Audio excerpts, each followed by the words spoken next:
what I want to do now is to go over Stafford Beer's viable system model, and then we will cover Russ Akoff's interactive planning. Now, Stafford Beer is very well known in the management cybernetics field. Some people would say he created it. He wrote a book on management cybernetics back in the 60s. He was a British cybernetician and management consultant. He did a lot of work with the steel industry in Britain. He was a colleague and friend of Ross Ashby, Heinz von Forster, Gordon Pask, and others. Now, the viable system model is Stafford's approach to understanding organizational structure. It's based on the study of the human nervous system. At this time, in the 50s and 60s, people in cybernetics were studying the nervous system, creating theories of how the nervous system operated, and then embodying those theories in machinery, this was the early days of computers and so forth. And Stafford was interested in using that knowledge to understand organizations. His idea was that the human brain has benefited from hundreds of millions of years of research and development in the form of evolution. And so we might as well take advantage of that. And if we can design an organization in terms of its information processing and decision-making procedures in a way that's compatible with the design produced in the human nervous system, then we may have a very effective organization.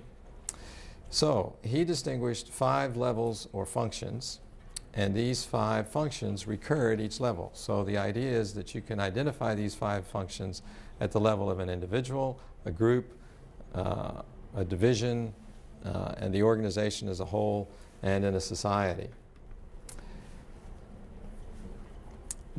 Some of the features of the viable system model is that it maximizes the autonomy of the units. And another way of saying that is that it minimizes the amount of information exchange among the units. But it does so in a way that you maintain control over the essential parameters of each one of the units. So in this way, it minimizes bureaucracy, it maintains control of essential activities, and it evaluates results, not methods. That is, you trust the lower level people to come up with the best methods, and you just monitor whether they are producing the results that have been agreed to. So the 5 functions, reading from the bottom up, are called systems 1, 2, 3, 4, and 5. And the system 1s are the producing units. They're the people that interact with the customers, deliver the product. In the case of a university, the system 1s would probably be the faculty members because they meet with the students. They deliver the curriculum. System 2 is the coordinating of the producing units. So those would be the scheduling people in a university who schedule classes for various rooms. They're the people who deliver the AV equipment, etc. System 3 is middle management. Those would be the department heads. Those are the people who make sure that you have an instructor for each class and that your classes are of appropriate size. System 4 looks at long-range planning. So going back a step, systems 3, 2, and 1 deliver the current product. They deliver the current curriculum.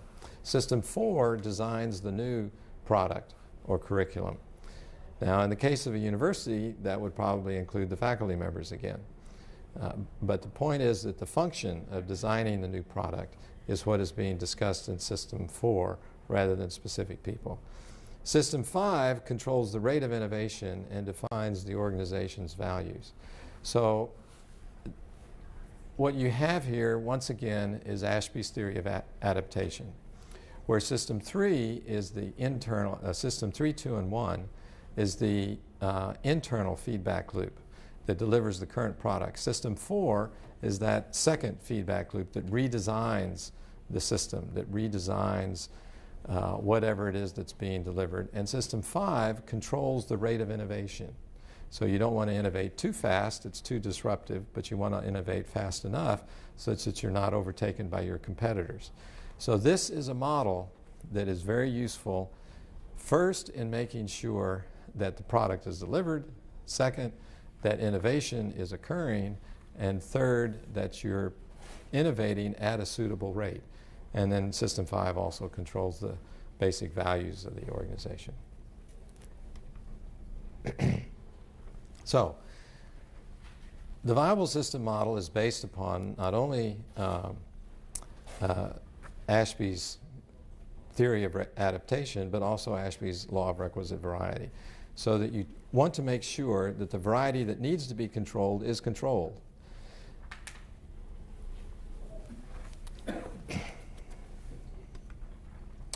This is what it looks like. This is Stafford Beer's diagram. And it's kind of a strange diagram. It doesn't look like your ordinary organization chart. So let me show you what's going on here. This area is the organization. This area is the environment.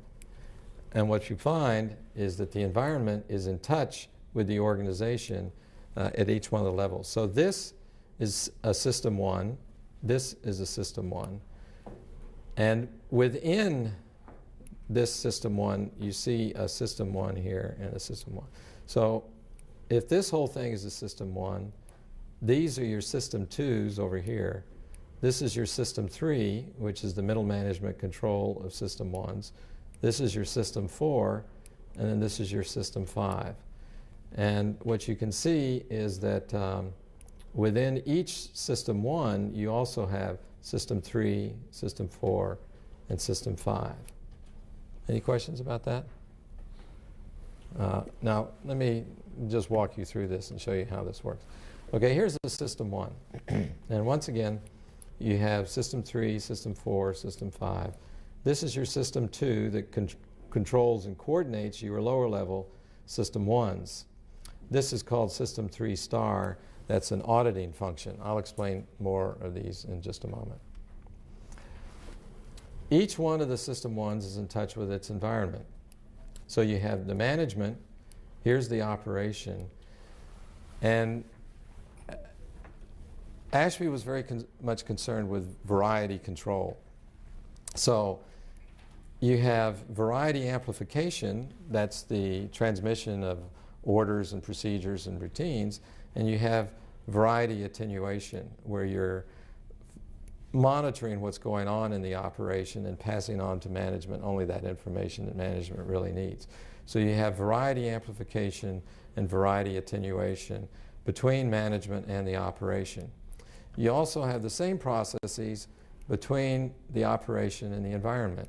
So variety amplification could be your marketing activity. You say, we have a new product out, we'd like you to buy it, please consider it. But you also have many things happening in the environment, the activities of your competitors, new technology, etc. And you need to monitor that and feed that back into the operation. So you constantly have a process of variety amplification, variety attenuation. You're always trying to monitor and control your variety in such a way that you don't get overwhelmed, but that you do have the information that you need. Now, further to that, every time you cross a boundary, you have to reinterpret things. So that if you have a channel, then you have a transducer. This is engineering language, which means coding the message for the recipient in his language. If information is coming in, the transducer decodes the message into our language.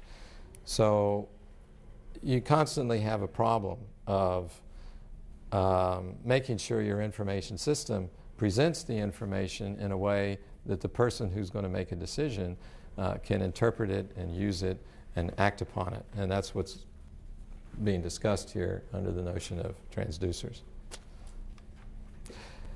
Now, your organization can be structured in a variety of ways, meaning your System 1s can be defined in a variety of ways. Here's one way of thinking about a steel factory, where you have ore mining, then you have iron making, and then you have steel making. So this could be a system 1, this could be a system 1, this could be a system 1, and you have a flow of material from one system to another. Or in terms of an educational system, you could say that your primary school is your system 1, your secondary school is a system 1, your university is a system 1, your polytechnic is a system 1, and a community college is a system 1 for the educational system as a whole. And then the students flow through the system by going to primary school, secondary school, and then either community college, polytechnic, or university. It's just a question of what makes sense in terms of how you set up your organization. Now, Stafford Beer did some consulting work with the Canadian government. So in that case, you had the federal government of Canada, and the system 1s could be thought of as the different provinces within Canada. Here you have the maritime provinces and then the prairie provinces. But each can be interpreted as a system 1. So it's a useful way, a federal system is a useful way of thinking of it.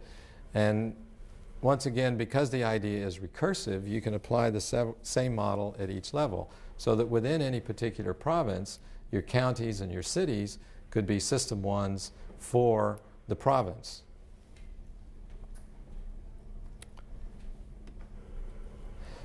Okay, now, what do all these different activities entail? Once again, here you have management and operations, and you have variety, amplification, and attenuation. This regulatory center performs the kinds of activities that I mentioned before. Up here, the senior management or middle management creates a resource bargain. Now, the resource bargain is the way that you minimize bureaucracy. For example, when IBM decided to create a PC to compete with Apple and other PC manufacturers, they created a unit down in Florida someplace, Boca Raton or something like that, to create the IBM PC. And they wanted to get them away from Armonk, New York, where corporate headquarters was, so that they could be more innovative. You wouldn't have so many senior executives looking over your shoulder, et cetera. And so they said, we're going to give you this amount of money, and get yourself an equipment, hire yourself your people, and we want to see a PC at the end of 2 or 3 years, whatever the agreement was. So that's the resource bargain. Here's the money, this is the product that we want in a particular time period, and now go do it. And the agreement was that corporate headquarters would not intervene, would not tell them how to do it. Another example of this was the Saturn plant that I think was located in Tennessee, away from Michigan. And it was supposed to come up with new methods and procedures which would then modify the way General Motors as a whole operated. Well, I think Saturn was successful, but it didn't influence the bureaucracy as a whole. And the PC was successful, but I don't think it had that much effect on IBM as a whole. So corporate cultures tend to be pretty stable, but the basic idea here is to focus on the resource bargain. And that's a way of minimizing bureaucracy and oversight and creating and allowing autonomy to the operating units. Now, here are some of the things that System 2 does. You have implicit threat of litigation, sanitary conditions, protocol, standardization of forms and statistics, appointment schedules, and so forth. These are the kinds of things that sort of create order in an organization and coordination, because every corporation or organization has forms and standards, ways of doing things that you have to learn when you join the organization. And System 3 is an auditing function. Periodic audits are things like checking your equipment to see if it's Y2K compliant, or deciding that you don't want to have PCs made by many manufacturers in the company. You only want to choose from 1 or 2 manufacturers. These kinds of periodic audits are what is called System 3 star. And then what you have here is resources and intervention rules. Here's another breakdown of what goes on in System 3. if you have your chief executive officer who does some strategic planning, that's level, but that would be strategic planning for the delivery of the product. So you have your production director, sales director, personnel director, budget control. And here you have costing standards, social mores, things like sexual harassment would probably come under that. Advertising and house images, production control, schemata for tactical planning. And here you have operations research. That operations research fits in very well in this 3-star. Engineering, building services, sales, training on site, union negotiations, audits, etc. Those are all functions that System 3 does. Now here you see an example of, here he's defined it as recursion number 2B, division green. What the viable system model is a diagnostic tool. And that's presented in Beer's most recent book, Diagnosing the System for Organizations, which is a kind of how-to-do-it manual for this theory. This theory was first proposed in 1972 in a book called Brain of the Firm. And then it was elaborated in a book about 5 or 6 years later called The Heart of Enterprise. And then he did the book Diagnosing the System for Organizations, from which a lot of these diagrams come from. This shows you how to use this tool in diagnosing an organization. I've done this with my students, and they always find it really quite interesting to look at an organization using this set of terms and this methods. You invariably come up with new ideas for how the organization can improve its operations. In this case, what you have is interaction between a unit and its environment. And you can see the kinds of things that it talks about. The requisite variety of special product features, requisite variety of new product features, a requisite variety of systemic account of production process, and each one of these goes on to advertising programs, TV, magazines, papers, billboards, and then requisite variety of accessibility, physiological capacity to assimilate. In other words, you have to think about your customers as well. There's your input transducers. Then you get a sampling process. You sample your customers, basic market research, translating the results into the product changes, etc. So it's that constant redesign that we saw in the process improvement diagrams. But this is a way of breaking it down into the specific units for each of the organizations that, or parts of an organization that you're looking at. There's the model again. Once again, the System 1s, System 3, 4, and 5. Now, many people have attempted to present this in the form of diagrams. These are from Elena Leonard. She's going to be here at this conference, and she'll be speaking about the viable system model in more detail. You can then build up. What we had before was the management operation. Am I losing my red light? Let's try this one. And then the operation 1. And then you can look at all internal functions concerned with the future and the environment. And then once again, you have the delivery of the current product, the design of the new product, and then the control of the rate of innovation. And so there's the whole thing reassembled. Now, Stafford Beer did some work in Chile under President Salvador Allende in the early 1970s. How many of you know this story? No? You know, well, it's a rather interesting story in the history of cybernetics. Beer was working on his book. Salvador Allende was elected in 1970, and the coup that overthrew him occurred in 1973. So that between 70 and 73, Beer was working with the government in Chile.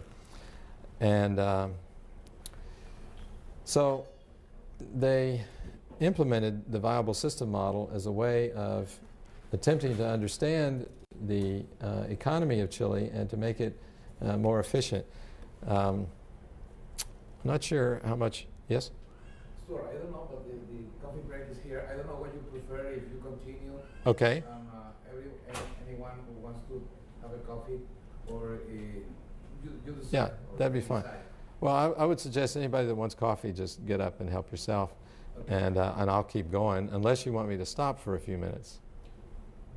What do you prefer? Okay. How many want to stop for a few minutes? How many want to keep going? How many want to stop for a few minutes? How many want to keep going? Okay, let's keep going and just individually go for the coffee whenever you want. All right. So the background on the incident in Chile was actually rather interesting. Let me give you the historical context. During World War II, science was used to pursue the war to a very great extent. There was the Manhattan Project that led to the atomic bomb. There was radar. There was coding systems, the Enigma, the ultra secret that they've made into several movies. And there was a radar-guided anti-aircraft gun that was put in the Pacific at the end of the war. That was the idea that Norbert Wiener and others worked on, that led to the idea that you could use machines to do information processing and decision-making activities, whereas previously machines only replaced human muscle capability. So it was a shift from energy-oriented machinery to information-oriented machinery that occurred during World War II. And that set of issues, from intelligence operations, covert operations, information processing activities, is what led to interest in circular causal and feedback mechanisms, which was the subject of the Macy Foundation conferences in the late 40s and early 50s that led to the founding of the field of cybernetics. In any case, during World War II, the Americans learned two things from the British: covert operations and operations research. Now, operations research we teach in universities. It's the use of mathematics and engineering for logistics, supply chain, queuing theory, etc. That's pretty well known. Covert operations was less well known. And this all came from the British operating an empire for 100 or 200 years, where on the one hand you wanted to get the right number of soldiers and guns and bullets and tents and food and so forth at each location around your empire, and on the other hand you wanted to disrupt the operations of any adversary. So you could use information to make the adversaries fight among themselves, and if they're fighting among themselves, they're not fighting against the British. So that was covert operations. During World War II, the operations researchers and the covert action people were on the same side against the Germans and the Japanese. In Chile, they were on opposite sides because the CIA, under Nixon and Kissinger, wanted to depose the Chilean economy, whereas Stafford Beer had been hired by Allende, and he was trying to improve or make the government of Chile run well. So, prior to Chile's Allende's being elected, the CIA had done a propaganda campaign saying that if Allende were elected, then it would be a situation similar to Cuba, and that the businessmen would be arrested, lined up against the wall, and shot, so forth. So when Allende won the election, many business people left the country. What that meant was you lost some of your managers in Chile. And Allende, who was an academic, didn't know much about economics, had the task of keeping the economy going. So they invited Beer to come in and advise them on how to keep the economy going. And one of the things that they did was that they took over, if necessary, these abandoned companies to keep them operating, to keep employment up. But then they had a shortage of managerial capability. So what Beer did was to teach people throughout the country the viable system model, this simple 5-level model. And they monitored the performance of each company in terms of its historical data.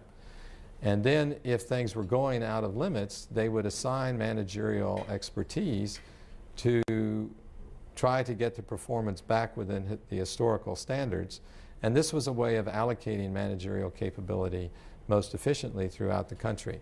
They set up a number of other monitoring schemes, all of them intended to just keep the economy going. Meanwhile, the CIA was trying to disrupt the economy.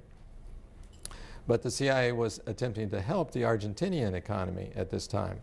And one of my students back in the 70s said he had worked for the CIA during this period, and they were very surprised because the Argentinian economy was not doing very well. The Chilean economy was doing well, even though the CIA was doing the opposite in terms of support and disruption. So Beer apparently did pretty well against a very large adversary. Also, during this time I met Beer for the first time at a conference, and he asked the question, what would you do if the press were constantly generating false stories, false information? And all of us took the Jeffersonian position, said, no, you have to have a press. Even if you don't have a government, you have to believe in the press. And Beer said, yeah, well, that's true, but you know, the press in Chile is really something else. Well, we found out later that the CIA was spending huge amounts of money creating false stories in the press in Chile. And this was documented by one of my friends who got his dissertation, who wrote his dissertation in political science on CIA covert actions in Chile under the Allende regime. It's also very well documented in the Church Committee hearings in the United States Senate when they looked at Chile as an example of covert operations. All of which is simply to say that Stafford Beer did pretty well in keeping the economy going during a time when the CIA was trying very hard to disrupt the situation.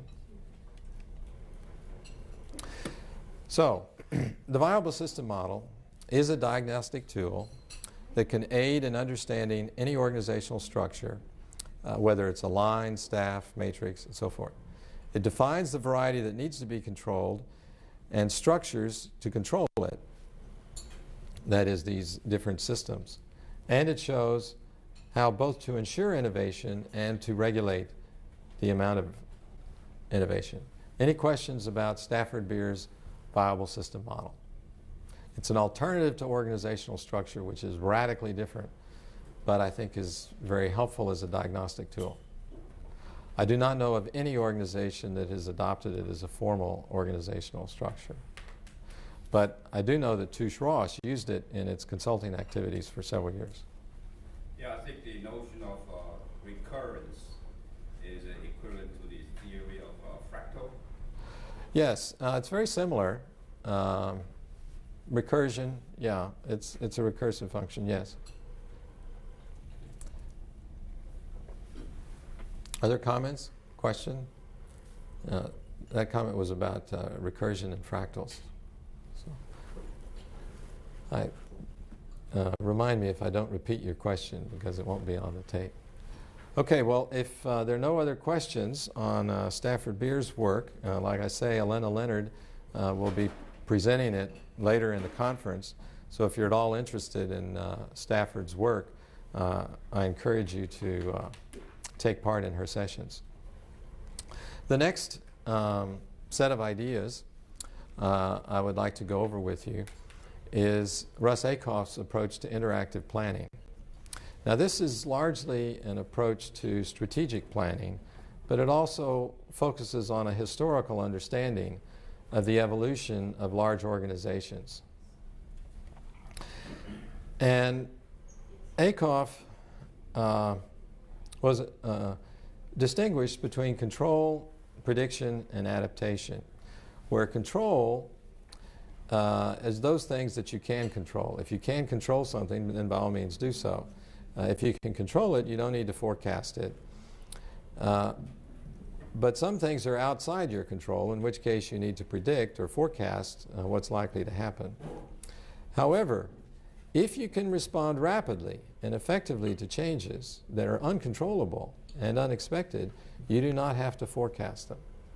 Now, this was a major change in thinking that happened in the management field in the late 70s, early 80s. Mostly the early 80s, because Akoff's book came out in the early 80s. In the 1970s, there was a lot of interest in futures research and technological forecasting. And there were a variety of methods that were used to attempt to forecast new technologies through envelope curves, etc. Even if you don't know what the technology is, you know what its performance capability is likely to be, and so you can anticipate that. So there was a lot of interest in forecasting. But Akoff had an experience which, in a sense, taught him that there's a different way of doing it. So let me tell you the story that Akoff tells to illustrate the origin of this. After World War II, Akoff and Churchman and Arnoff published a book on operations research. It was the first book in operations research in the United States, which was based on their experiences of learning operations research methods during World War II. After that book was published, Akoff had a number of consulting assignments.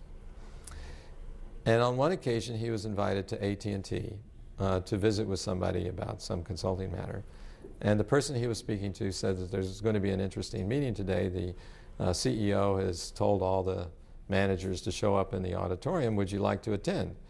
And so Akoff says, well, sure, what's the topic? He says, nobody knows. That's why it's a very interesting meeting. So here you have the CEOs and all the managers of the company, and nobody knows what the topic is. So they're all sitting in the room waiting for the CEO, and he comes in the room and goes stomp, stomp, stomp, stomp, stomp down the center of the aisle, goes up to the podium, plunks down a huge notebook, and says, as of this moment, the Bell Telephone Company is dissolved. Well, that got people's attention. Has he gone nuts? What's he talking about? And then he says, and anybody that doesn't think so can leave now. Well, that got their attention even more, and they were wondering, what's going on? So then he says, you may be wondering why I say these things. He said, well, I had a study done of when the components of the Bell telephone system were invented. That is, when the patent was applied for and so forth. And what he found was that almost the whole telephone system was invented prior to 1900. But this was like in the 1950s. Now he says, this is inconsistent with Bell Telephone Laboratories, which is a marvelous research facility, does leading edge research across the board in electronics.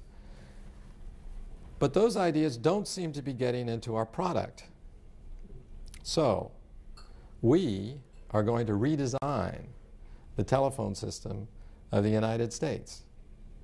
And the only constraint is that it needs to be technologically feasible. And that's what they did. During the next few years, they redesigned the telephone system of the United States. And they stepped back and they thought, okay, if we could start from scratch, if we could build anything that we wanted, what would we build? And they came up with things like caller ID, like knowing who's calling you before you pick up the phone. Call forwarding, so that if you go out at night and you left a babysitter at home or something, they'll be able to reach you. Portable telephones, answering machines. And one of the big things that came out of it was digital as opposed to dial. This was back in the days of the old dial phones. Maybe some of you are old enough to remember that. You dial it and go clunk, clunk, clunk, clunk, clunk, clunk, clunk, so forth. And they had digital for a long time, but they hadn't implemented it because it would require replacing equipment coast to coast, and so it was a massive capital investment. But then when they looked at all of the things you could do with a digital system, then they decided, well, it's time to make the change. Let's go to digital. So they did redesign the telephone system in a space of a few months, a couple of years, and then over a space of a longer period of time, they implemented those designs. So that seems to be the origin of Ackoff's conception of interactive planning. But here's a little bit more background on how Ackoff's organization. So one thing to understand about Russ Ackoff is he was trained as a philosopher. I don't know that he ever studied management. He was trained as a philosopher, then he studied architecture, and because he wrote this book on operations research, he got involved in management consulting. And what he did during his career was to invent various methods. You can think of operations research as a set of quantitative methods for optimization, minimizing queues, optimizing various inventory costs versus reorder costs, etc. That was the early operations research. But he then went beyond that into developing methods that brought people together to work together, to plan together, and so forth. So that his whole career was a process of inventing methods, initially mathematical methods, later group facilitation methods. And what I'll be talking to you about today is his approach to planning.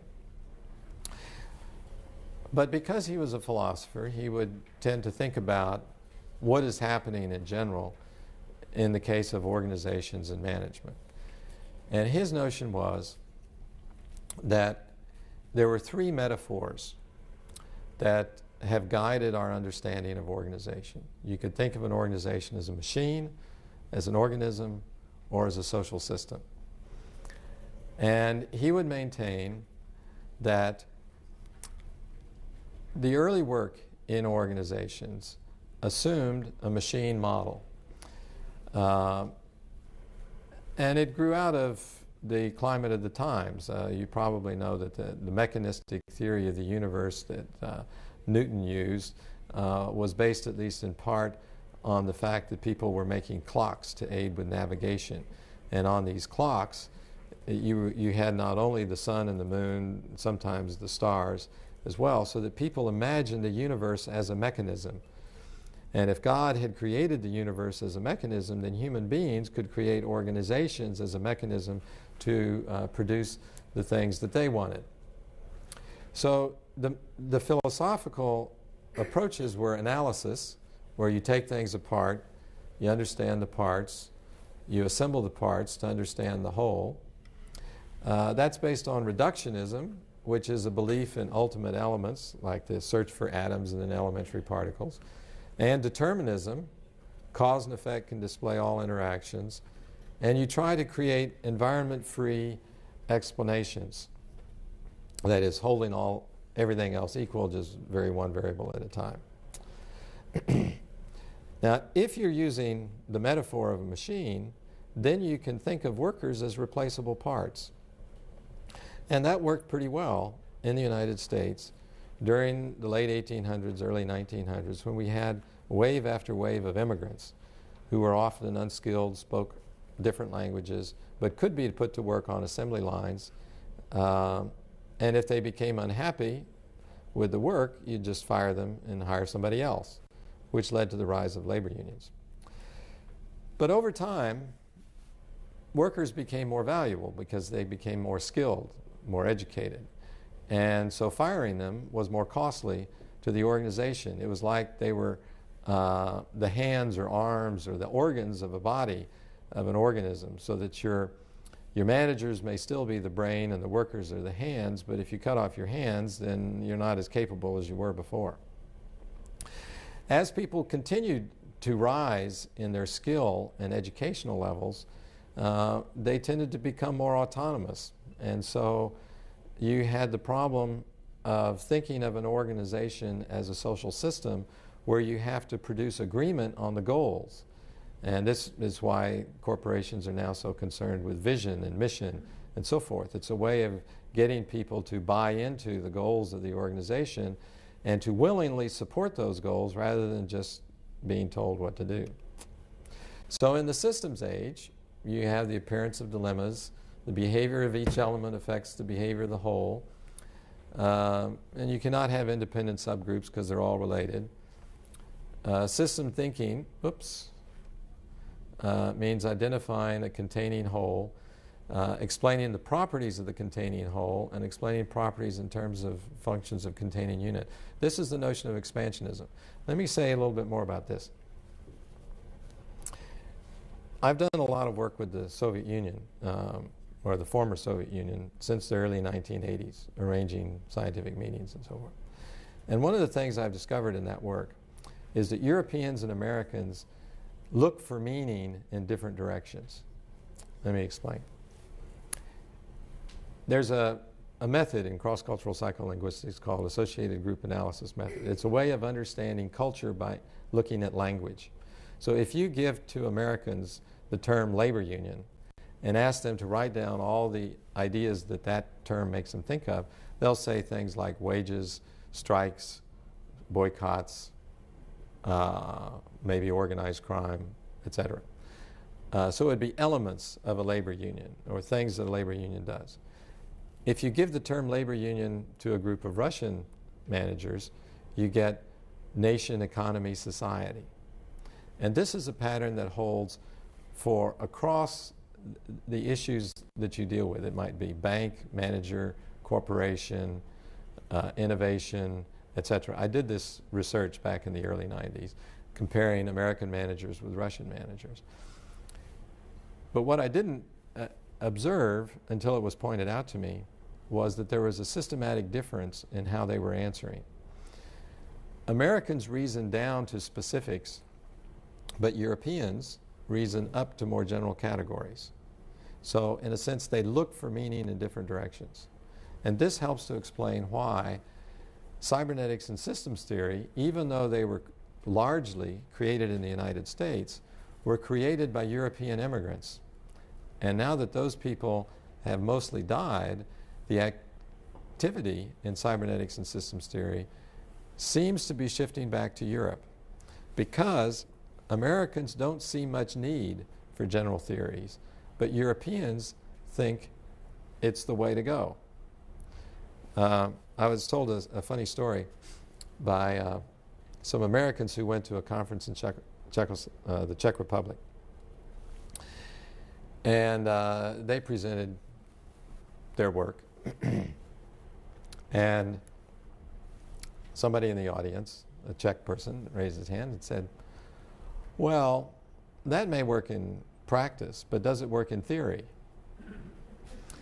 And that just made the Americans laugh. They had never heard that question before, because the question you always ask in the United States is, that may work in theory, but does it work in practice? And it illustrates the point. When I give a talk about cybernetics in the United States, almost all of the questions are, give me an example. How does that work in practice? How do you apply that? If I give the same talk in Austria, the questions I get, well, isn't that an instance of Kant's theory? Or Fichte said something like that, and so forth. So, and I can give you other examples that Europeans and Americans look in different directions to establish meaning and significance. I'm not saying that one is right and the other is wrong, but if you know that both are possible, then you have an even richer point of view. That's what Ackoff means by expansionism.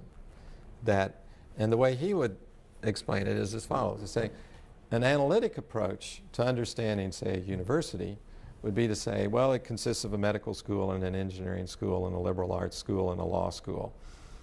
An expansionist approach to understanding a university would say that its role in society is to provide educated people and to do research. So those are two different explanations for what an organization is and what an organization does. Either you look down to the parts or you look up to the category that gives it significance. Looking down to the parts tends to be the how question. How do you do it? Looking up to the larger categories tends to be the why question. Why are you doing that? What is the significance of it? And both questions are useful but in my experience, Europeans and Americans tend to ask one question or the other. Okay, now, because Akoff's done a lot of work with organizations on planning, he has detected that there are different approaches to planning. You can have reactive planning, focused on the past, inactive planning, focused on the present, preactive planning, focused on the future, and interactive planning that includes all three. People who are trying to recreate the past would be doing reactive planning, and what he is advocating is interactive planning. So, how do you do interactive planning? Akoff breaks it down into 5 steps. Remember the magic number 7 plus or minus 2? Okay. And within each one of these steps, I'll tell you what he says. But the first step is formulating the mess. Now for Akoff, the mess is a technical term, and it basically means a system of interrelated problems. In other words, there's no one single problem. You have a set of problems, and what you want to do is to come to an appreciation of that interrelated set of problems, and he defines that as a mess, the mess. In the case of the AT&T company, the principal issue involved in the mess would be that the parts of the company weren't working well together. You had a research division, but the ideas weren't getting into the product. So there was an innovation. That you can make the distinction between invention and innovation. Invention is coming up with the idea. Innovation is putting it into a product. They were inventing many ideas, but they weren't getting into the product. So that would be part of the mess at AT&T. Then they do ends planning, which is you create an idealized design. Create the future that you want. It could be the product, the service, and the organization that you want. Means planning is designing how you're going to implement the ends you have designed. Resource planning is assembling the resources that you need. And then you have implementation and control. And that's where I think the balanced scorecard fits in well, in that implementation and control part. Now, under formulating the mess, there are several steps. The first step is a systems analysis. This comes from operations research. And you define very clearly, so that everybody knows and agrees what's being discussed, the nature of the business, the past and present performance, business environment, organizational structure, management style, rules of the game, personnel policies, practices, and operations. Just a description of the company. Then you do an obstruction analysis, where you have external obstructions and internal obstructions. There are many possible internal obstructions. Conflicts between individuals and the organization or parts of it, within units, between units at the same level, between units at different levels, within the organization as a whole, or lack of communication, as in the case of AT&T example. Then you come up with reference projections, measures of performance and assumptions, and a reference scenario. Now let me explain something more about this. The process of management consulting can be described as a consultant is usually hired for his or her technical expertise, but their success depends on their ability to deal with emotional or political issues, because often the issue that the organization is struggling with can be interpreted differently than in the way it's initially presented. In other words, the organization may be saying, this is our problem, but after you study it, you find out that there's an underlying problem that they're not facing up to for political reasons, emotional reasons, whatever it might be. They're just not facing it. And so the success of a consultant is to get them to face what it is that they're not facing. Now, the way that Akoff attempts to get organizations to face these issues is by making a reference projection or writing a reference scenario. The way you can think of it is as follows. Organizations who can afford to hire consultants are usually successful, and success breeds complacency, and complacency breeds resistance to change. So to change an organization is obviously a challenging task. And the way you get an organization to change is to persuade people that they have to change, otherwise disaster looms ahead. Think of everybody on a bus and there's a cliff. And if you keep going the direction you're going, you drop off the cliff. So the purpose of analyzing the organization to formulate the mess is to find what is the cliff the organization is going to drop off if it continues doing what it's doing. And you express that in terms of a reference projection. In other words, if you keep going the way you're going, if the future is contained in the present and you don't change anything, you're going to go bankrupt if you keep doing what you're doing. So once you define what the cliff is, or that you're going to drop off, or the wall that you're going to hit, then you have motivation to change. And it's the motivation to change that's necessary in order to engage in a significant redesign of the product and the organization. And you get that by producing a reference projection or a reference scenario. Let me tell you a story about a reference scenario. This is a story that Akoff likes to tell. He was hired by an aluminum company in Tennessee. I don't know if it was Kaiser, Alcoa, or some other. And there was a plant there that had been a problem for the company for a long time. And they had sent one manager after another to fix the problem. And they had all failed. And so they hired this young guy, fresh out of school, made him the head of the plant and said, shut it down. And the guy went down, looked around, and decided, that's no fun. Let's make it work. So he hired Akoff to help him fix this plant. And so they started off, and they found some meeting room, and they wanted a round table. They had no round table, so they had to build a round table. And they put the place names and that intertwined the labor and the managers. And as people would come in the room for coffee, they would rearrange the places so that you had labor on one side and management on another. And then they would take them out of the room and rearrange the place names and so forth. Well, they got people together, and they basically told stories about the horrible things that the other side had done to them over the years. And it was pretty bad. I mean, a lot of sabotage by union workers and punishment activities by management. I mean, there were major issues. But then at one of their meetings, so they began by just venting, just blowing off steam. And there was a news release on a table that people began to look at. And it said that the company had closed, and these were going to be the impacts on the local area.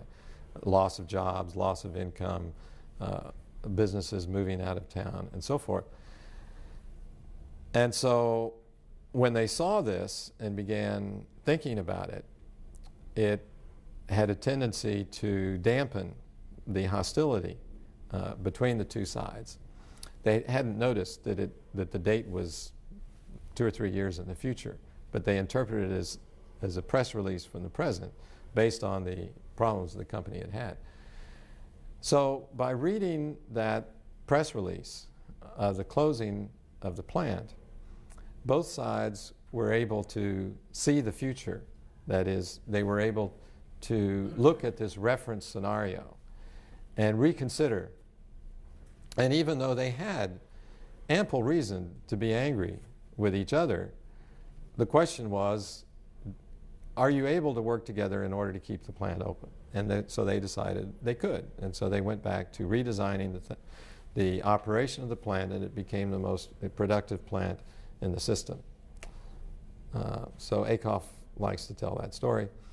I've heard him tell it several times. It's a true story, apparently, and it is told to illustrate the value of a reference scenario. That is, describe the future in a way that's persuasive and that causes people to rethink their current behavior and to be willing to redesign their current behavior. Okay, after you've done formulating the mess, then you deal with ends planning. And ends planning includes things like selecting a mission. What do you want the corporation to be? Do you want it to be a high-tech innovator or a mass production, low-cost producer?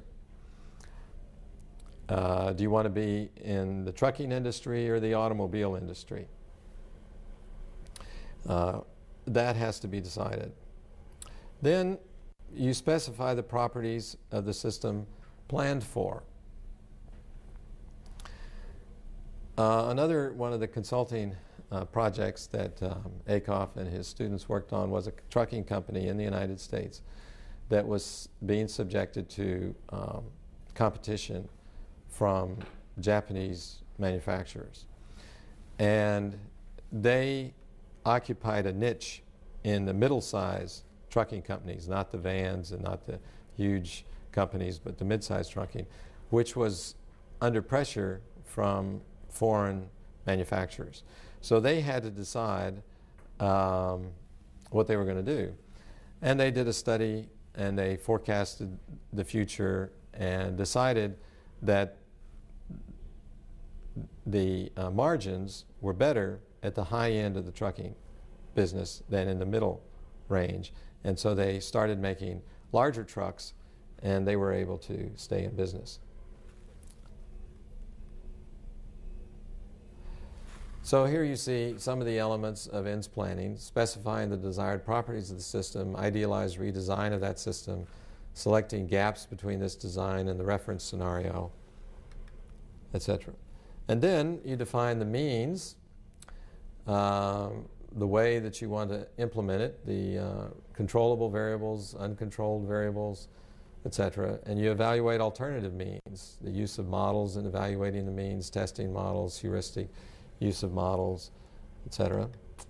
And then you are concerned with resource planning, inputs, materials, supplies, facilities, equipment, people you have to hire, office space, what you need, or people who manufacture the product that you design. You can subcontract that. And then implementation and control is who does what, when, where, and how you're going to monitor the consequences. The reason that Akoff maintains that this redesign is important is because in recent years we have shorter and shorter product life cycles. This is certainly the case in the electronics field, where you go through a period of introduction, then a period of rapid growth, then slow growth. Here things are going very well, and then all of a sudden you're out of business. So somewhere along in here you have to come up with a new product. I'm sure some of you are familiar with the statement from Andy Grove, who was the head of Intel, who said, "Only the paranoid survive." Meaning, while they were producing one product, they were designing the next product. Because if they didn't design the next product, some competitor would. And that is a very rapidly changing field. Now, in your design, you have to take into account all the various stakeholders. The stakeholder model of the firm is becoming pretty common in the management literature. It's a sort of political model. It says these are your constituents. And what you have is an exchange. So your debtors, the people who loan you money, give you money, or give you money and you give them interest. Consumers pay you money, you give them goods and services. The government gives you goods and services and you pay them taxes. Investors and lenders give you capital, you give them dividends and interest. Suppliers give you goods and services, you pay them. Employees give you labor, you pay them wages. And any time you can interfere with one of these transactions, either through a boycott or through a strike or through government regulation or socially responsible investing or a secondary boycott, you have control over the company, or at least significant influence over the company. So all of these are, at least in part, or potentially, power relationships. So the corporation has to please all of those constituents or stakeholders. So it's often very helpful to include the stakeholders in a planning process. Now here's an example of some of the obstructions or conflicts that can exist within a firm at the different levels. Here you have ends, means, management, resources, and environment. The company may say that they intend to be a good corporate citizen and practice equal opportunity employment. But in practice, they do as little for the community as they can get away with, and they make no effort to recruit minorities, but they give those that apply equal treatment. Or they may say that they diversify through product innovation, whereas in fact they diversify through acquisition and imitation. They may say they care about their employees, but they minimize employment. They may say that they do long-term strategic planning, but in fact they do crisis management. They may say that they want to get the best people, but they maintain salaries at the industry average. They may say that they keep plants up to date, but in fact they maintain and replace equipment only when absolutely necessary. They may say there's a commitment to quality, but in fact they sacrifice quality when necessary to make price attractive. And they may say there's a concern and respect for consumers, but they advertise to them as though they were simple-minded. So the point is that you want to have the talk and the walk coincide. What you say and what you do should coincide, and if they don't, then you're reducing the trust both with your employees and with your customers. And Akoff would maintain that's an example of obstruction analysis. It's also related to basic ethics, which is part of the senior management responsibility. So when you conduct one of these interactive planning exercises, what you're doing is you're sharing perceptions. You're getting people together and talking to each other to find out what each party knows, because everybody knows part of the puzzle, but not the whole thing. So you would identify the areas of similarity and difference in perceptions. When there is a difference in perception, you resolve it by conducting an experiment. This is very similar to the notion of quality improvement. That is, you have an idea for an innovation, try it out, see if it works, measure the results. And if there's a difference in judgment about means, try them both, see which one works the best. Rather than arguing or going to the hierarchy or using your influence in a political game within the organization, do an experiment. And then there's the notion of forecasting versus planning. And I don't think that I explained earlier. Whereas in the 70s, the idea was that you forecast the future and then make appropriate decisions. Akoff is suggesting that you can continuously redesign your company. And when you do that, you destabilize the environment for your competitors. In other words, if you're constantly innovating, you don't have to adapt to other people, you're forcing other people to adapt to you. Now this idea has been accepted by many companies, and the result is you have a very rapidly changing corporate environment. You have a lot of competition, a lot of innovation at all levels, from basic science all the way down to the production line. And this is making adaptation to competitors a less and less viable strategy. It's forcing everybody to move in the direction of constant innovation. And that's the challenge for a globalizing world.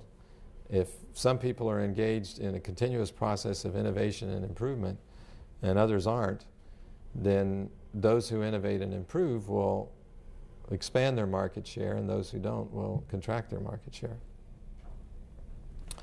Very Darwinian. So, interactive planning as a procedure was created by working with corporations. And corporations tend to be well organized, successful, and sometimes complacent. Hence, it is useful to begin by creating a sense of urgency through a reference projection or a reference scenario. Only when people are convinced that change is necessary will they work on redesign. Okay, now before I go on, are there any questions about Akoff's work? Yes? You were talking about the hierarchical thinking up and down. Yeah. It's very interesting. Is it the same as deductive and inductive approach? Deductive and inductive approach. Well, deduction and induction I have always associated more with the philosophy of science. It's sort of analysis and synthesis. The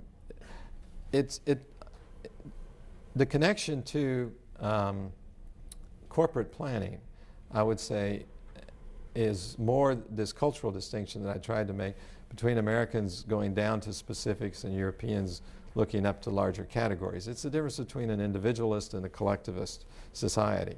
So there are overlaps among these distinctions. But deduction is a form of argumentation that's characterized by mathematics. Euclidean geometry is a perfect example of the deductive theory. Induction is making generalizations based on observations. And that's what much of empirical science is all about, is making general statements based on empirical observations. You always have the problem with induction that you never know whether tomorrow you may find a case that invalidates the generalization. So all knowledge must be accepted tentatively. The standard example of that is white swans and black swans. Most swans are white, but I think in Australia they have black swans. In case black swans do exist. So if you see a lot of white swans and you formulate a generalization, all swans are white, tomorrow you may see a black swan, which invalidates the generalization. That's the problem of induction. It's the general philosophical problem that led to the notion of attempting to refute the null hypothesis, and if you are unsuccessful, you accept the alternate hypothesis. So that most of dissertations are based upon this attempting to refute the null hypothesis in order to accept the alternate hypothesis, and that grows out of the problem of induction, which underlies scientific method. Yeah, you can do induction. Induction is going from the specific to the general, and deduction from the general to the specific. You can do both things in science or in practice. Right. You can do both things in the top level or in the down level. So are orthogonal things. Yes. Concepts. Yes. Following up this U.S. versus Europe kind of thing. Yes. How about Asia? I don't know. I welcome your thoughts on the subject. My guess would be that it seems to follow the individualist collectivist distinction. And so since the U.S. is individualist, Western Europe is slightly individualist, most of the rest of the world is collectivist or community-oriented primarily. I honestly don't know. I would love to know what an Asian perspective is. I would guess it's closer to the European, but I'm not sure about that. Used to be following Soviet Union, like in China, Yeah. like a very centralized system. Right. Now, like certainly it's following American's capitalism. Yeah. So it's more adaptive in a way that they can make change fast, or without holding any theorem to in their mind. Yeah, if you want an interesting argument along these lines, I recommend the opening chapters to Ross Ashby's book, Design for a Brain, in which he says that if you have a large number of elements, and if each of the elements can operate largely individually, that is, can seek equilibrium and go to equilibrium and stay there, versus a system in which all the elements have to go to equilibrium at the same time, you'll get much faster adaptation in the system where the individuals can go to equilibrium than in the one in which you have to coordinate everybody at the same time. And I think that's the experience in social systems. It's related to self-organization, that if the individual elements or units, corporations, individuals within a society, can go in a direction that they think is optimum for them, then the society as a whole will be more innovative. Now, China has somehow managed to create an economy that's quite innovative and allows a lot of individual activity. But at the national level, they maintain the one-party rule. So somehow the Chinese have come up with something that wasn't anticipated in the West, and at least in some respects, it seems to be working pretty well. So far. But the history of China indicates that you have these problems periodically.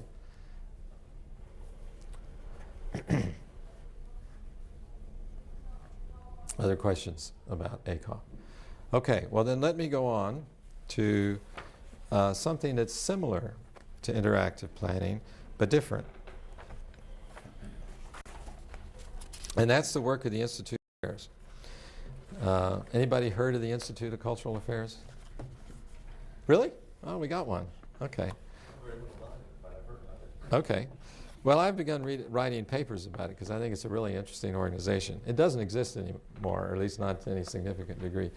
But back in the 60s, the 70s, the 80s, they did quite amazing work.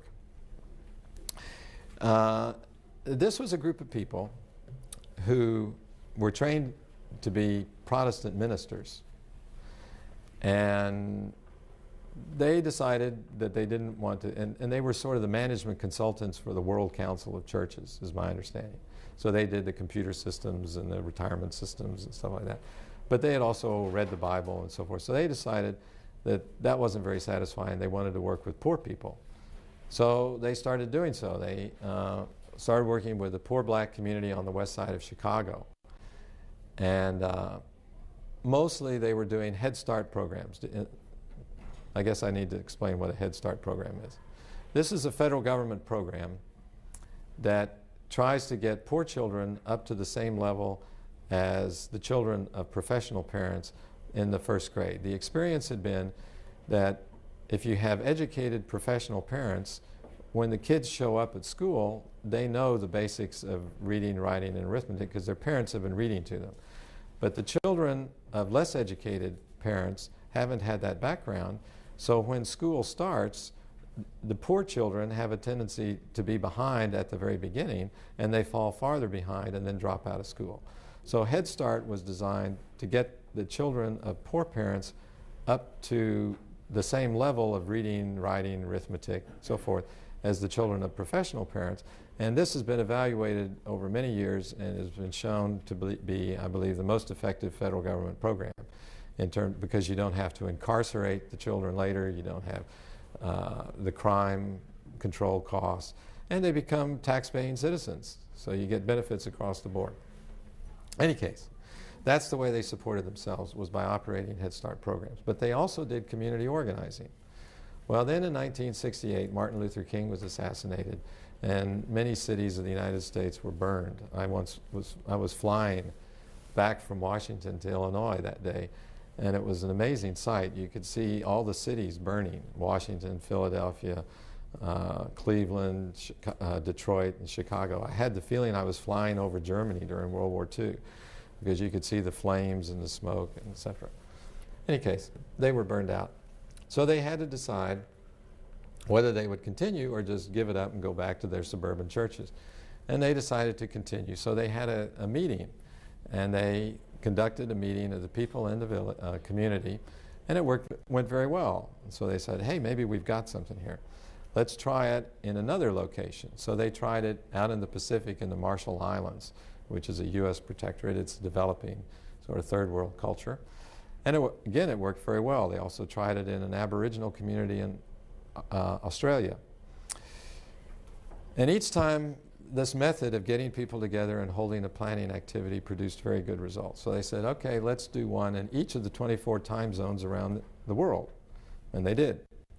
And that worked well. So they said, well, let's do another group of 24. And they did. And then they had an experience with one of the original 24 in India, where they asked out the governor of the state of Maharashtra, it's near Bombay, to come out and see the village. And they were very proud of what they'd done in this model village. And he says, that's very nice, but one village is but a curiosity. I have 60,000 villages. So they thought about that. They said, okay, we'll set up a training school.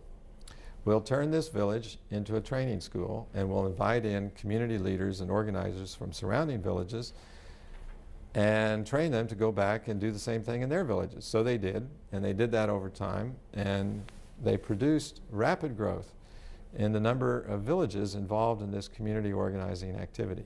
And they did this both in India and in Kenya because they had government support. So they went from one village to a few thousand villages in the space of a few years. And that, I think, is really quite interesting.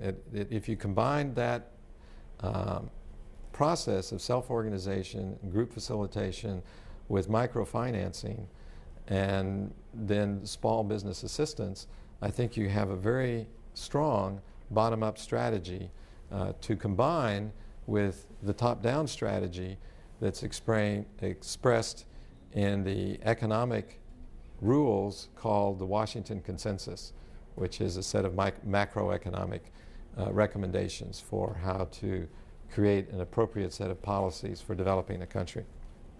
All right, so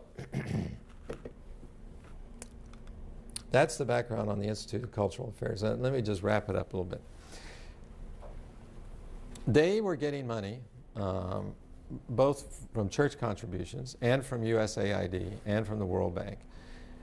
But many other church groups do similar community activities. And so the Institute of Cultural Affairs had the idea of collecting the best ideas from around the world and presenting them at a conference in New Delhi in 1984 called Sharing Approaches That Work. And they did this, and they published a set of volumes.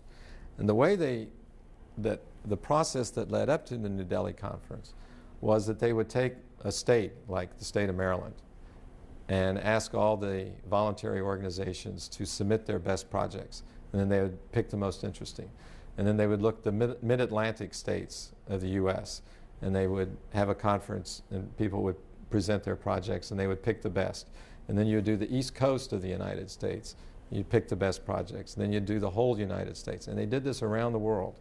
So they were holding a series of conferences around the world, picking the best projects, and then those best projects went to New Delhi, and those were what were written up in these volumes on sharing approaches that work.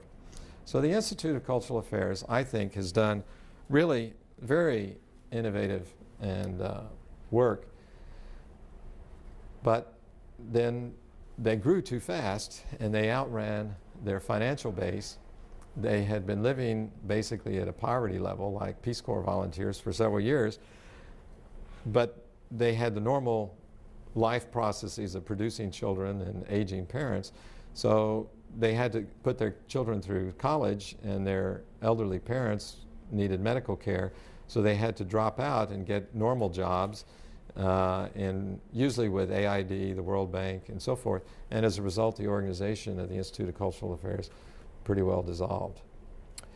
Nevertheless, they invented something called the technology of participation, which is a set of group facilitation methods.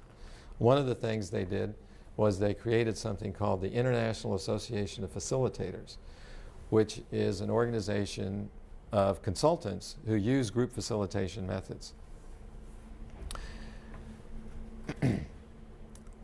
And just to let you know, during this conference, I'm also going to be giving a talk on academic globalization, and we're then going to follow it up with a participatory planning exercise. It's called Participatory Strategic Planning for everybody that wants to participate.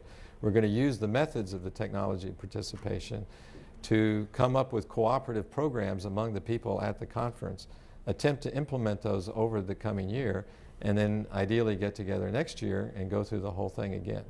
So in a sense, at this conference, we are going to use these methods, which I'm now beginning to describe to you. Okay, so the technology of participation was created by working with poor communities. But poor communities are usually not well organized and are characterized by feelings of hopelessness and mistrust. Hence, it is helpful to begin by identifying a shared vision of the future to show people what they have in common.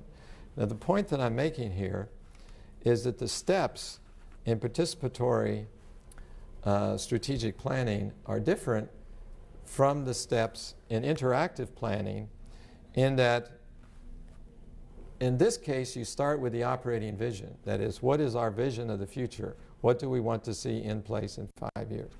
You then ask the question, what are the obstacles or the contradictions? That is, if that's what we want, how come we don't already have it?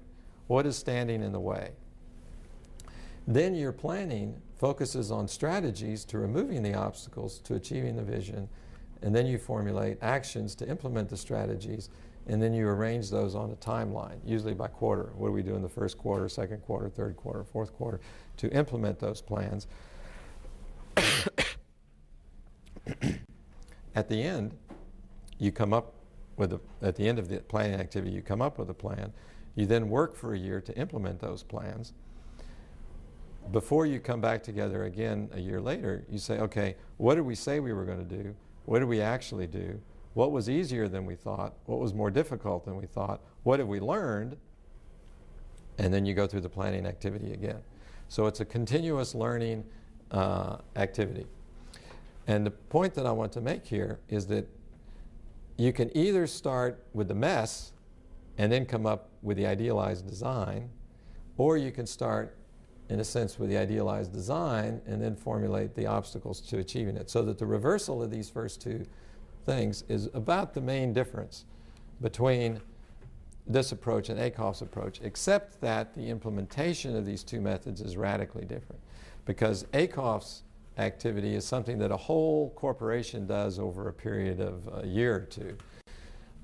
Whereas this is something you can do in a weekend, and we're going to try to do it in an afternoon. But nevertheless, in both cases, what you're doing is you're holding a conversation, and you're getting people together and allowing them to express their ideas, putting the ideas out on the table so that people can see what other people think, talk about what other people think, share their perceptions, and so forth. And this is a management method in the same sense that operations research is a management method, but it is different for obvious reasons.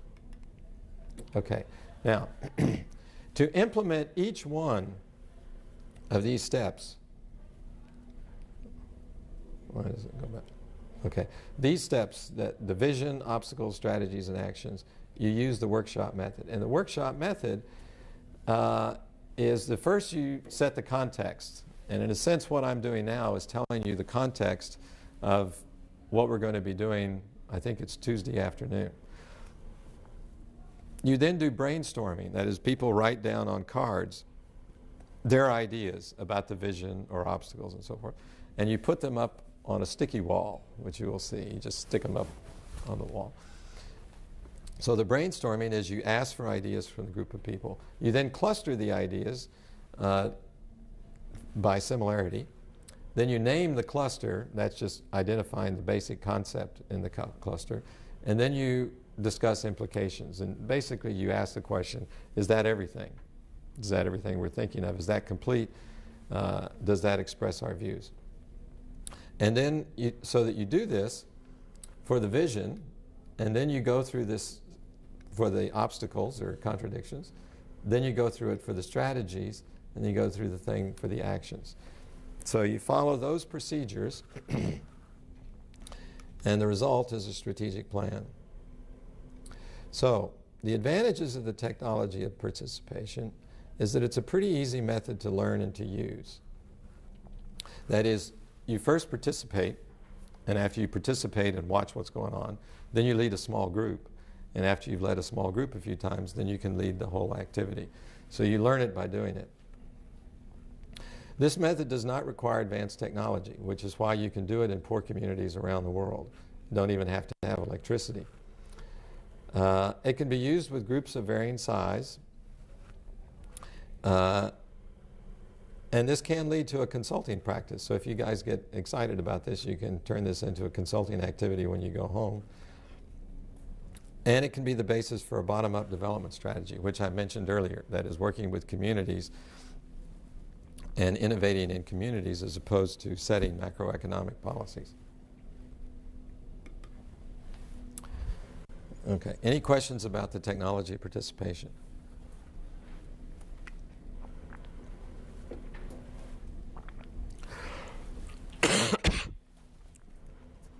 Okay, well then let me tell you about some ideas from John Warfield,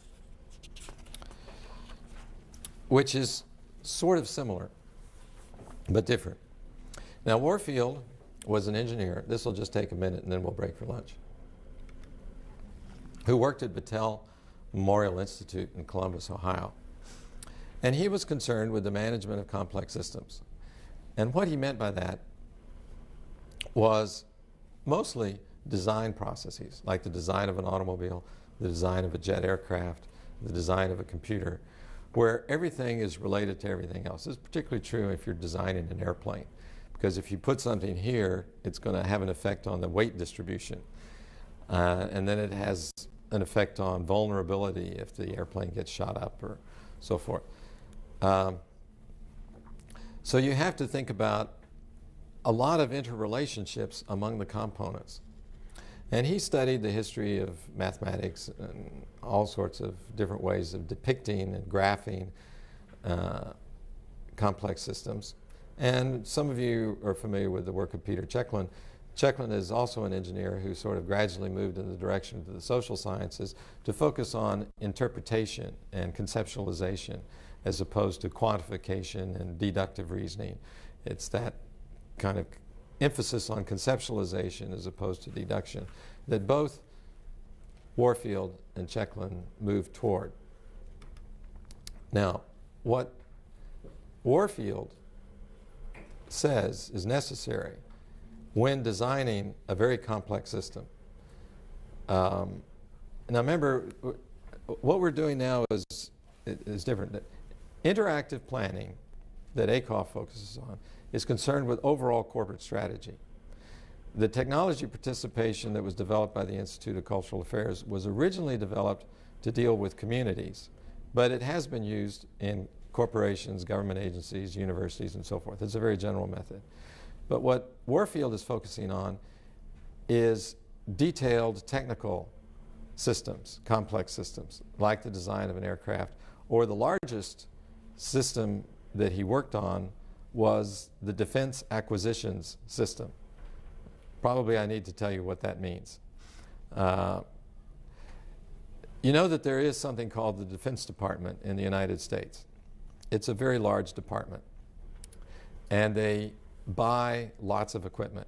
They buy submarines, aircraft, rifles, tents, anything, tanks, trucks, and they contract for even things like war games, computer simulations, communication equipment. I mean, the Defense Department just buys lots of things. So they have an acquisitions system, and there are rules in the acquisition system. Now, the problem with the acquisition system is that lots of times things go wrong. And the way you make sure that this never happens again is you write some rule to make sure that never happens again. Well, over time, you get a huge number of rules. And it's an enormous burden to people who have to buy staples or paper clips or whatever. It's very easy to run afoul of the defense acquisition system. So they decided, okay, we need to redesign the defense acquisition system, which is a very complex system. And so they did. They used Warfield's method to redesign the defense acquisition system. And they did achieve, I think, significant reductions in complexity and a much more rational system. But my understanding is, and I need to check this out with John, is that not much of what they decided has been implemented. And I think the problem, the error that they made, is that making the changes involves not just the people who operate the defense acquisition system in the Department of Defense.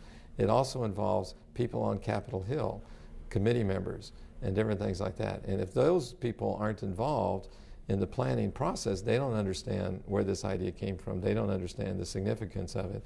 And so you got to persuade them all over again. So one of the big lessons from any planning activity is be sure to involve the people who are going to implement the solution in the creation of the solution. Otherwise, it's just an intellectual exercise. In any case, this method that Warfield created can be used for solving some of these highly complex problems. And there's not that much to it. Basically, what he says is that when you're designing or redesigning a very complex system, such as a computer, automobile, airplane, and so forth. So, some of the assumptions underlying interactive management is that no matter how sophisticated a model may be, a mathematical model, human judgment cannot be excluded. Any questions?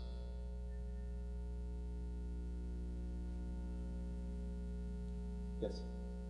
Where these models fit the shell system of scenario analysis?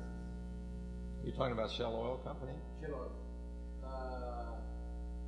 Shell Europe. Yes, right. Well, I would say that the kind of work that they do is pretty close to ACOF's interactive planning, because that's strategic planning. Shell has been quite innovative in its use of human resources. In a sense, what they did was they focused on the development of human resources and communication among their top executives and planners to make sure that people were informed and that the company was innovating and so forth. So I'm sure they're using something similar to interactive planning. The other question is, now they're using the word perspective. That has a difference with the perspective, there's a difference with forecasting. Yes. Not forecasting, they say that it's a different from planning. Yes. But I don't know if it is that true. What about prospecting? Do you know that word? I haven't encountered that.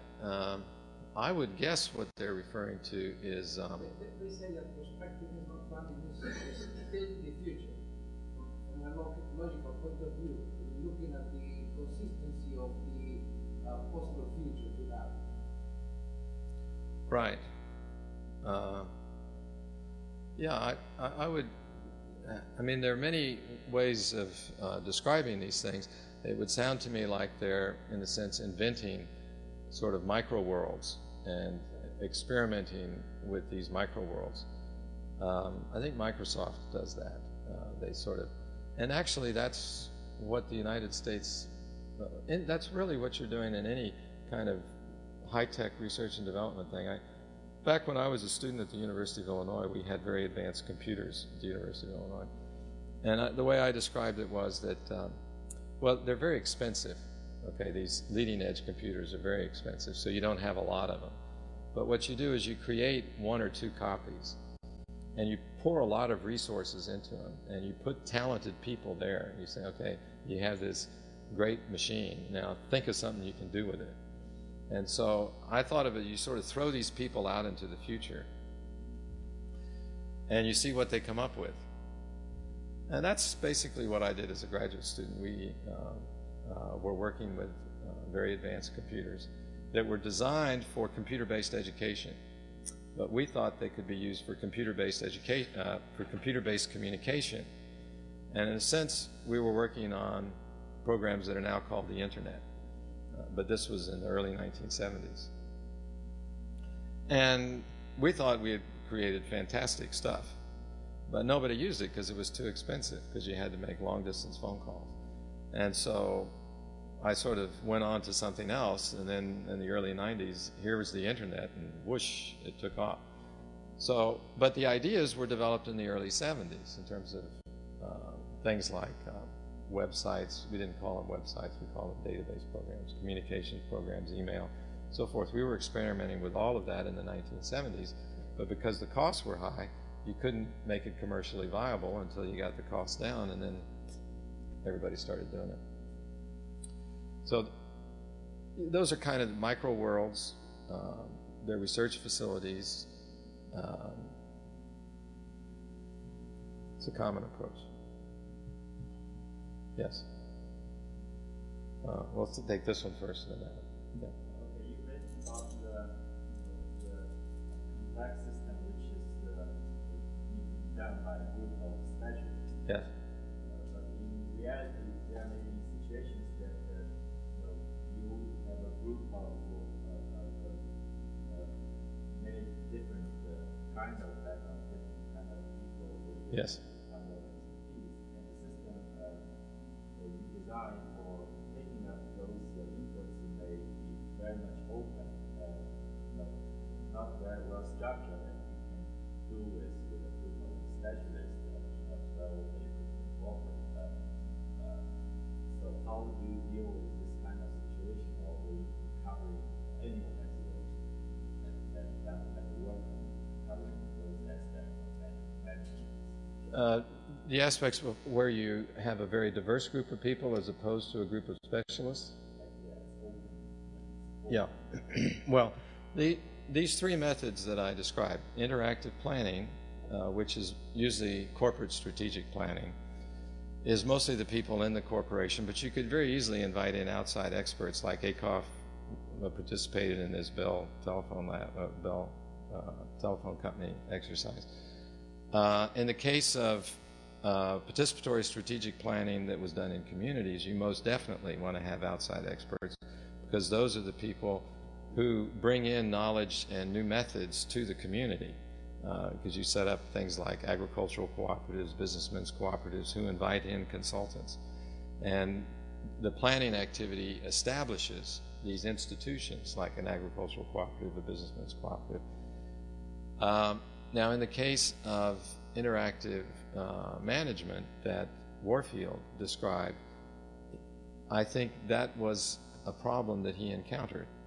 That is that he got his experts together and they came up with a solution, but it had to be implemented by other people who didn't know the thought process that led to the solution.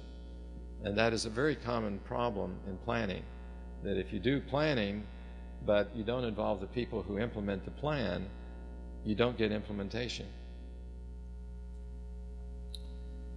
So your outside people can be there either because they have information or resources that are needed, or because they're the people who are going to implement the solution.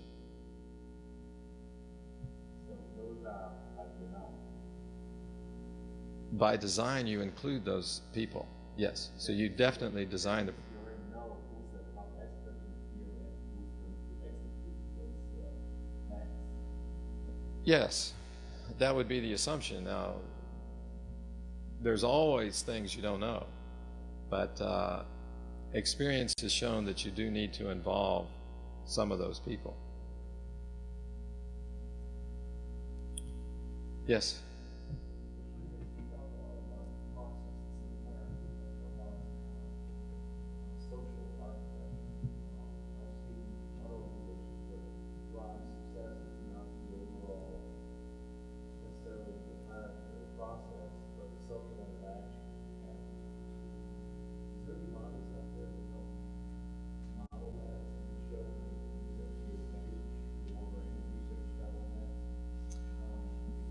Mm-hmm.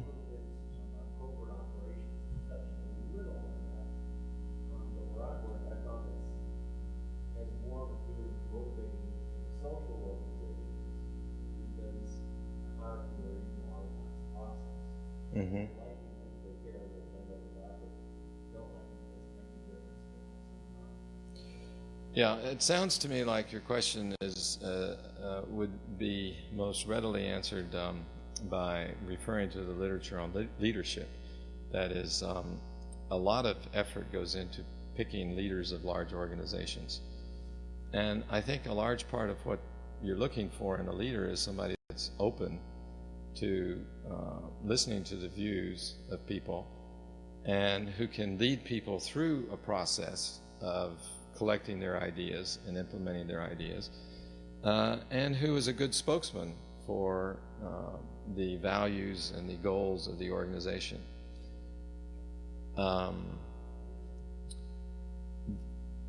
Lots of times what leaders do is that they constantly restate the values and the intentions of the organization. I once read an article, it was an interview with Steve Jobs, who said that he spends a lot of his time just restating the vision. This was back in the days of Apple Computer, where they wanted to get a very capable computer in the hands of children so that children could use their creativity to do things. And that if you can present a compelling vision, then you can get people to stay late at night and live off pizza in order to create the product.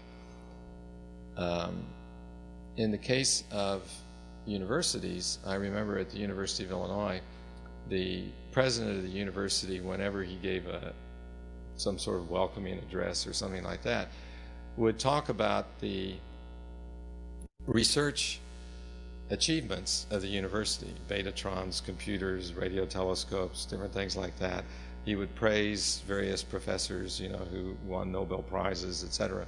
And in that case, you're doing several things. You're telling people that research is important, that research contributes to society, hence the university is making a contribution to society and deserves the money it gets from the state legislature. You're also telling graduate students, work with the professors that are engaged in research, and you're telling your faculty to do research and contribute to the research literature. So, in a sense, you're restating the vision every time you get people together for some ceremonial activity. And I think so I would say that the leadership literature comes closest to addressing the concerns you raised. Well, okay, restate the question. Yes. Yeah, social networks versus processes or hierarchies. Quite so. Yeah, creating an appealing social environment with an appealing set of values and purposes is extremely important. And it's a way of communicating with everybody, not just in a hierarchical fashion. Other questions? Well, if not, I suggest we take a break and come back in approximately an hour, and we'll do the second two parts of this tutorial.